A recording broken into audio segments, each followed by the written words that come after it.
Governor's assignment for a budget exercise.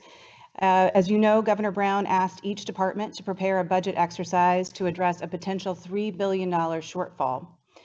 Each department planning a 17% cut for the upcoming fiscal year. In a moment, you'll be hearing from our Director, Fair Boers Paxarest, and our Chief Financial Officer, Eric Moore. They'll share a bit more about the nature of this budget and what it means for you. As some of you may know, I've run a nonprofit that had state funding. I led a county Department of Human Services with significant state funding. So I've been in your shoes, and I know how anxious you must be feeling right now as you plan ahead for the clients and staff that you are responsible for. Thousands of employees, business owners, and nonprofit executives have had to make adjustment after adjustment since COVID-19 struck, all while dealing with personal and community pain and loss.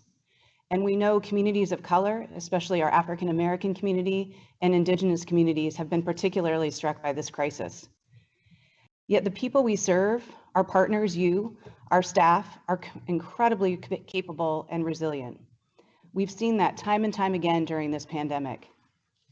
Every decision we all make in the next few months will impact our ability to rebuild our communities. It will be a process. The first step is keeping an open and honest dialogue. We're committed to sharing information, answering questions to the best of our abilities. We admittedly are figuring this out as we go as well. And programs will keep you updated on specific impacts through their regular stakeholder channels. So with that, I'm going to turn it over to our Director, Fair Boers.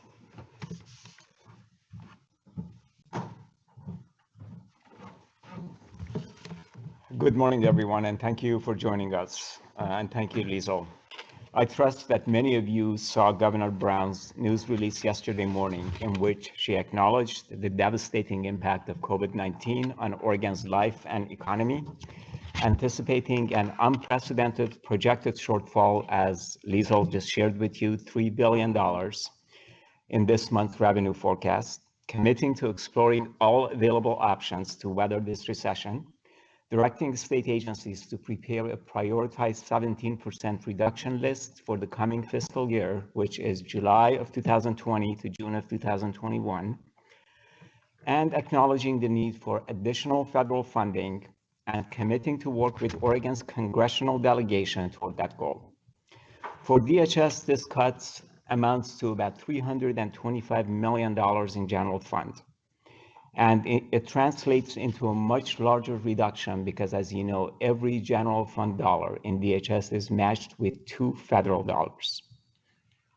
In approaching this exercise, DHS looked at savings it could identify, such as vacancies and lower costs due to changing program demand, considered program reductions that would have the least impact on Oregonians, such as new programs that have not yet been started or implemented, preserved as many positions and resources as possible to serve Oregonians most impacted by COVID-19 and to allow flexibility on how the agency may contract and expand as reopening Oregon is implemented. And in the next few minutes, I'll talk a bit more about that. As a summary of our reductions was posted on our website around 8:30 this morning, the reduction options presented in this document are not intended to reflect the policy or program recommendations of the agency. DHS is acutely aware that the reduction options on this list have significant consequences for the Oregonians and the communities in which they live. The agency is engaged in short and long-term planning, looking at new ways to provide efficient and effective services. As you review this document, please keep in mind these key 3 points. Number 1, no decisions have been made about budget cuts. The budget exercise provides a starting point for discussions among the governor and the legislature. They will work together to make decisions about our budget. This is like scenario planning. The document that you see posted on our website is one scenario among several scenarios and will depend on several different variables. Number 2, minimizing impacts on staff and the people we serve is our top priority. It would be extremely difficult to make cuts of this amount without reducing staff, provider resources, and programs. We began tightening our budget belt from the start of the pandemic by identifying savings, stopping non-essential purchases and travel, and slowing down hiring. Layoffs are the last resort, but they may be necessary depending on the severity of the revenue losses. To date, there have been no decisions about staff layoffs or furloughs. If those options move forward, furloughs or any modification to compensation of represented staff have to be negotiated with our labor partners. And number three, balancing the budget will be a long process. We won't have a good sense of the budget cuts until the state's May and September revenue forecasts are released. There are many unknowns, including how Oregon's economy performs as it gradually reopens and whether additional federal funding will be provided. Budget cuts will be necessary, but we won't know what degree for several more weeks. But there are hopeful signs. As of yesterday morning, there were 20 counties out of our 36 counties in Oregon that had applied for phase 1 reopening. This morning, that number was up to 32. 32 of the 36 Oregon counties are ready to transition into phase 1. To the extent the economy can come back with little or no increase in infections and keeping the healthcare system and hospital capacity intact, we could see a gradual rebound of Oregon economy that can lessen the severity of these reductions.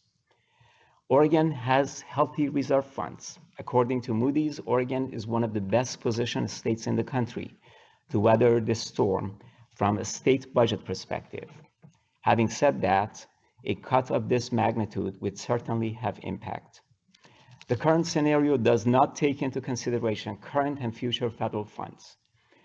Those funds can reduce the fiscal impact of this pandemic to Oregon's economy. Yesterday, Governor Brown joined Western state governors to send a letter to House and Senate leadership on Capitol Hill, encouraging them to allocate $1 trillion in direct and flexible relief to state and local government. We understand the talk about potential budget cuts piles more unsettling information onto staff, providers, and Oregonians we care about deeply. There are systemic shortcomings that COVID-19 has made clear to all of us. Although much is out of our control, we still have an opportunity to focus on what is in our control. Weathering cuts will take a collective response that matches the ingenuity, creativity, and heart that you've all displayed during this pandemic. I have faith in our ability to tend to the health, safety, and well-being of our neighbors and colleagues. Thank you for your dedication to our work and the people we serve. Thank you for being strong and resilient. We will overcome this pandemic and will continue to serve Oregonians who need our services, particularly during these difficult times. I now turn it over to Eric Moore, our Chief Financial Officer, who will go through some of the details of this current scenario.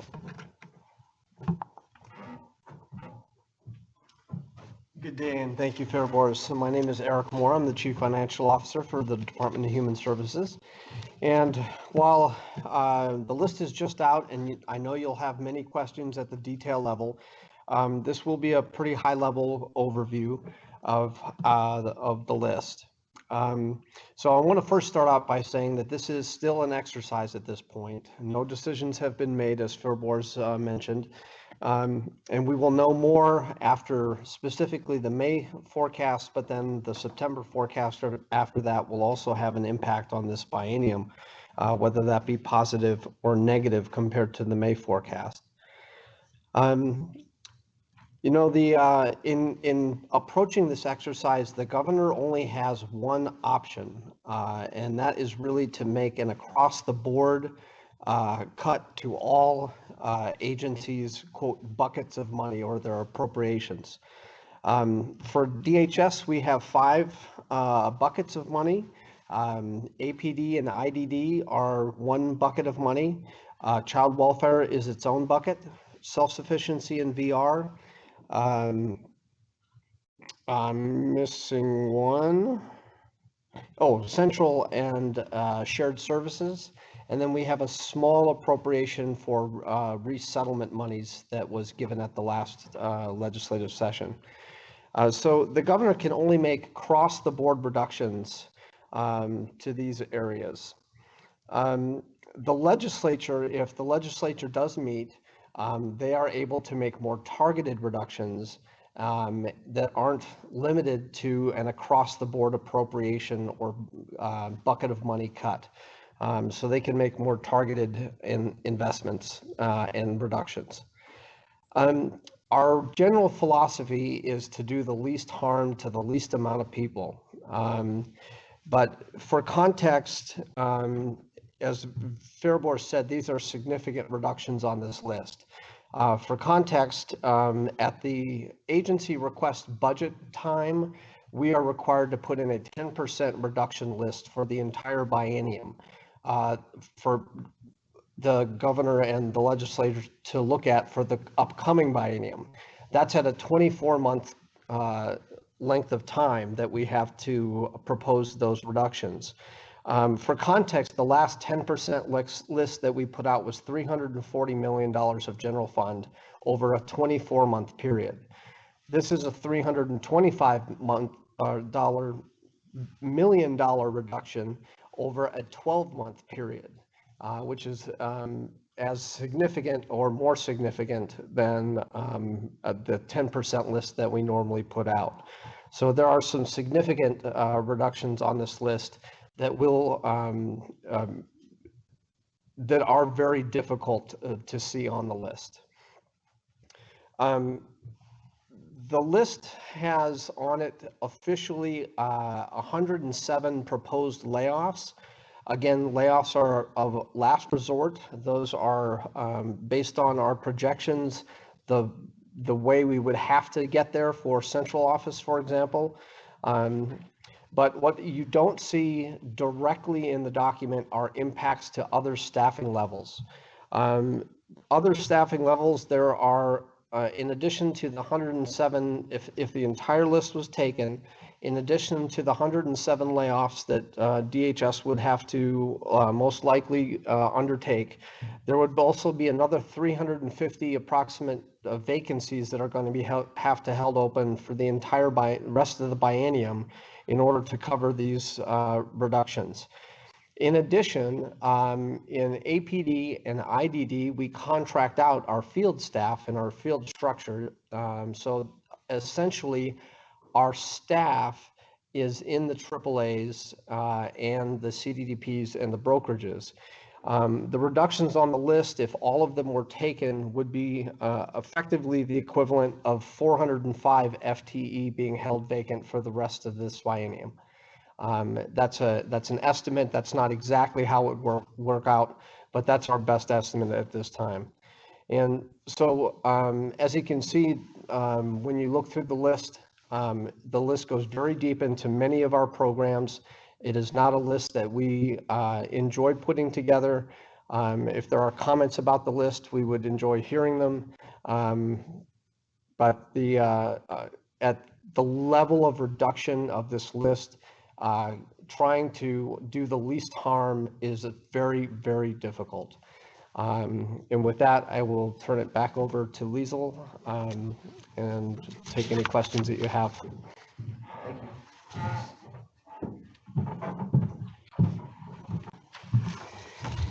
Thanks, Eric. And I'm going to see if Christy has any questions for us. We have just a couple so far. You know, this is a lot of information to absorb, and as Eric mentioned, we're open to questions not just in the next few minutes, but over the course of the next few days and weeks. So please don't be shy about reaching out to us. The first question is related to APD and long-term care. Protecting most vulnerable requires more investment at this time. How can those in long-term care system be assured at a time when the governor looks at across the board cuts? Programs like the LTC Ombudsman program are not reduced. Same with abuse, neglect units for vulnerable populations of all ages. I think I'll let Fariborz take that, and you can take it from the table if you'd like. Great, thank you. Thank you for that question. The realistic cut scenario will not be across the board cut. While the governor only has the authority today to ask for across the board cuts from each and every state agency, The reality of the cuts will be that she will work with the legislature and she will take into consideration exactly the question that you brought up. As the list is reprioritized based on the overall needs of the population, including the ones that you mentioned, and that would be across the state government, decisions will be made to balance these cuts to impact those most vulnerable the least. And then again, they will be made also with consideration of what additional resources might be available. How much is the ending balance? What kind of rainy day funds can be spent? And how much federal funding, additional and current, can be spent on reducing these cuts? Thanks, Fair Boris. Addition? One other question at this point. Oh, wait, we have two. Hang on. Next question. Since the legislature built up a $2.5 billion rainy day fund over the past 10 years, did the governor also ask for a list of how to invest some of these savings to prevent these drastic and severely harmful cuts to Oregon's most vulnerable?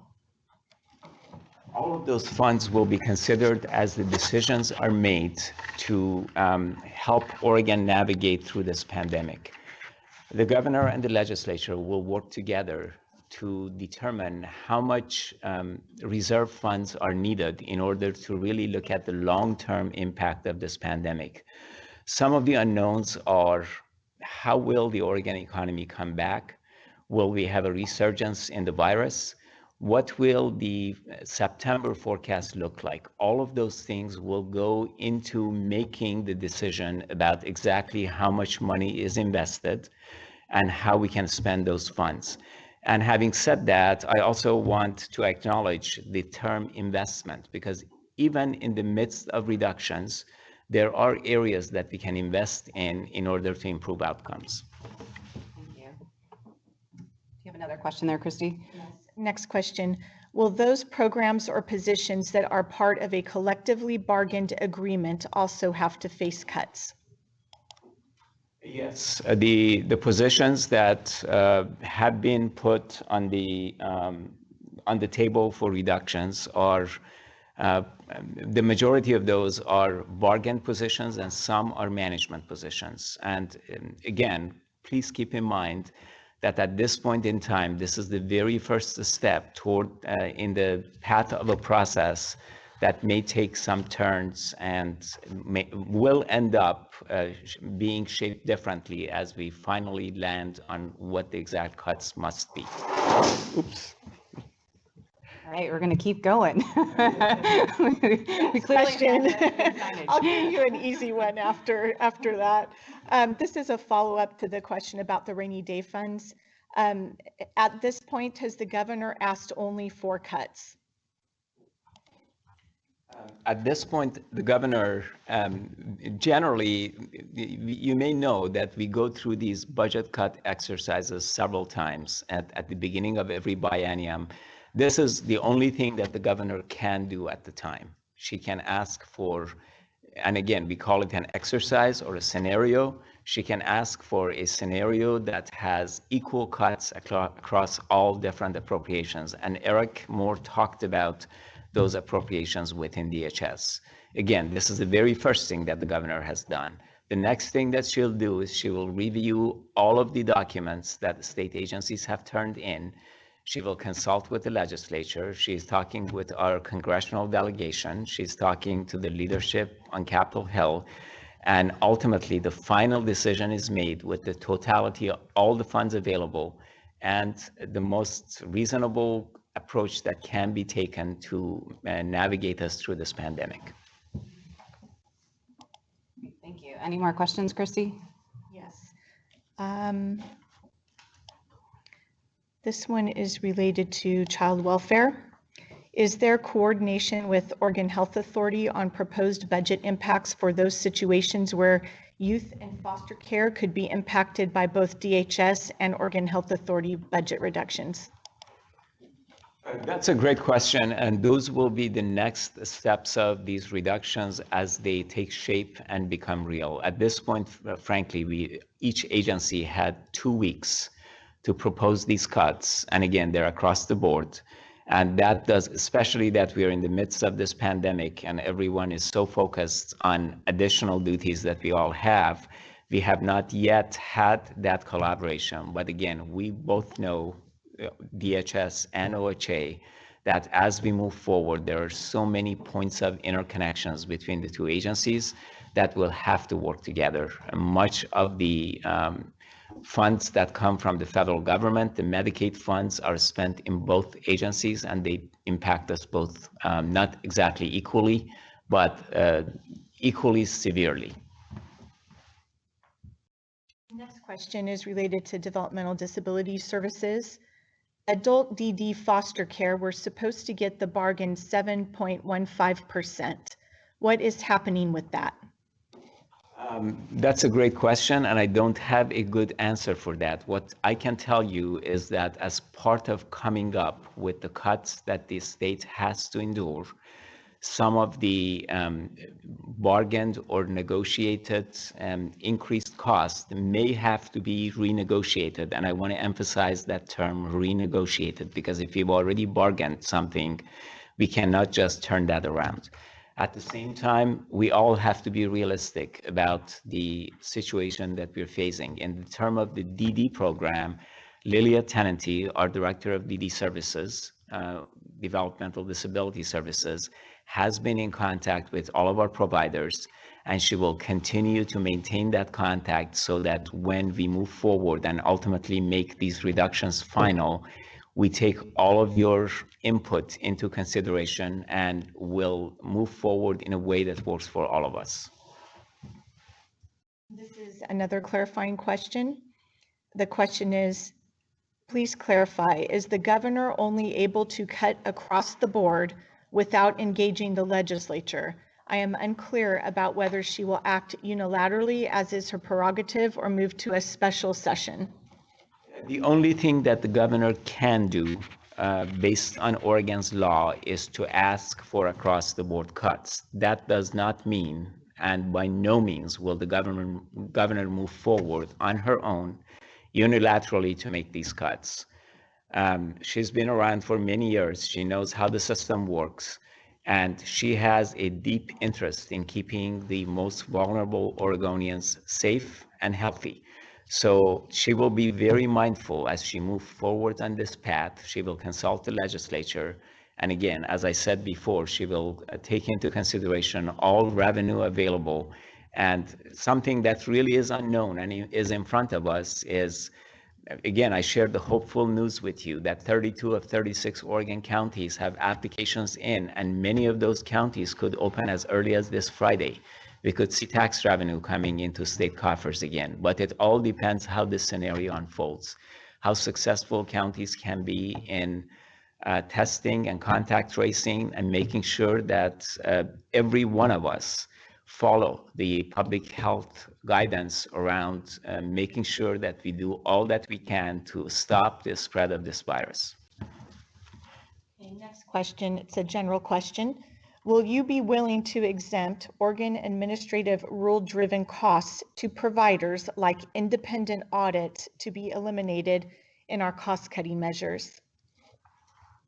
That's a great question, and I think it's too early to be able to answer that question. As we move forward and we consider several different scenarios, I think nothing is off the table, but at the end of the day, the focus needs to be how can we actually move forward, making sure that people are safe, people are healthy, programs have oversight, audit functions are still in place to make sure that checks and balances are in place. And at the end of the day, what is the impact to the people that we serve?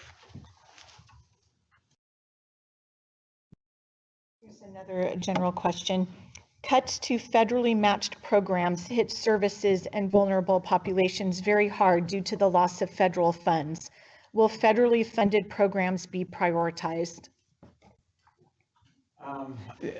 I don't think that prioritization will be based on what program is federally funded or general funds. The prioritization naturally would be to see how we can maximize federal funding. And even before that, that prioritization has to be the impact to the Oregonians that we serve. So it's a combination of those. Naturally, in programs that have fewer general funds, the impact would be fewer. Some of the agencies, unlike DHS, that primarily rely on general funds will be much more severely impacted by this reduction. So as much as these cuts hurt, I can also look at some of my colleagues in other agencies that are primarily generally funded and feel the pain that they're feeling as they go through this first round of budget scenario or exercise. This one is related to our tribes. Is it possible to protect Indian child welfare services from budget cuts due to most vulnerable and most disproportionate impact of COVID on Native populations? Please advocate this position. We absolutely will keep in the forefront of our mind the impact to our Native American tribes. As we all know, they have been severely impacted by this economically due to many of the businesses, casinos, etc., hotels shutting down. The federal government also has a dedicated funding stream that goes directly to the tribes. We will be mindful of that, and we will be absolutely advocating to make sure that we do all we can to help our tribal partners manage through this pandemic. One last question, Christy. Sure. This is a K-Plan related question. The enhanced 6.2% enhanced match for K-Plan services comes from the Family First Coronavirus Relief Act. To receive this enhanced match money, Oregon has to comply with a maintenance of effort requirement that Oregon cannot reduce services or eligibility. How will that maintenance of effort be met if this list moves forward? Two things. This list is most likely not going to be the final list as we begin to put these reductions, whatever the amount and the severity may be in place. The second is that in our consideration of how we move forward with reductions, especially as we get past this first round of equal cuts to all the different appropriation, those kinds of things like meeting the maintenance of effort, making sure that we're not either violating federal statutes or at the same time trying to maximize the federal dollars. We will be very mindful of not doing something that will jeopardize those. I'll turn to Eric and see if he has anything else to add. The only thing I would add is the way that we read the current statute is that the restrictions on services and eligibility are tied to the emergency declaration. And so if the emergency declaration goes beyond July, which is when most of these reductions are set to start, being after the 6.2% goes away, if that continues, there'll be another quarter of 6.2% FMAP that will help us navigate some of those reductions that would otherwise impact the 6.2. And that was a little wonky. I apologize for that. We're going to fit in one last question. Do we know when to expect the final decisions from the governor? The next milestone here in this process would be May 20th, when the first revenue forecast past this pandemic comes out. It is currently estimated to be around $3 billion. We'll see exactly what the figure is. So that will form the first stage of what the cuts will be based on that. And again, there are some conversations with our federal government around clarification of the funds, the existing Corona Relief Fund, and how they may be spent, how they can be spent. Initially, the guidance was that they could not be spent to fill in behind lost general fund. That's still under consideration and negotiations. We still don't have clarity exactly how all of these funds can be spent, though there has been some clarification provided within the last few weeks. The next piece is there has been talks, perhaps rumors, of yet another package coming from the feds strictly focused on state and federal government. all of those things will factor into what the ultimate cuts may be shaped and might look like. And again, I don't envy the task of the governor at the legislature, because in the midst of planning for all these things, there is a lot of uncertainties ahead of us. And I talked about that earlier. Again, I think we also have a role to play in all of this. And that is how we are going to make sure that we are going to be successful to allow all of the counties, hopefully all the 36 counties soon, to transition from phase 1 to phase 2. 21 days of no additional, no surge in COVID positive, and not a surge in occupying hospital beds and capacity, emergency rooms, etc., will allow all of these counties to go into phase 2. And then if that is successful, another 25 days, 21 days, and going into phase 3.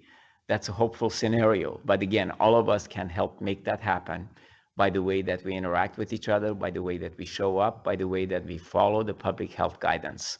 I'm hopeful we'll work together. We'll do all that we can to serve the people that need our services. And at the same time, we'll be communicating with you as new information becomes available. Thank you. Thanks, Eric and Fairbors. I want to just wrap up with pointing you to our website, where you will find the comprehensive list for all of the appropriations that Eric mentioned. And in addition, you'll find a 2-page summary that walks through each program at a very high level. Later this morning, each of the programs will be sending out a message to their stakeholders that gets into more detail with their budget reductions, and we'll be continuing to communicate with you at those changes. We will use this venue as we have more information. It goes without saying, but I just want to reiterate, we know that these reduction options are going to have significant impacts to you, to the people that you serve, and to communities around Oregon. And we are committed to working closely with you to share information, to answer questions, to look at options that we haven't quite explored yet. So appreciate your time this morning, and we will be in touch. Stay well.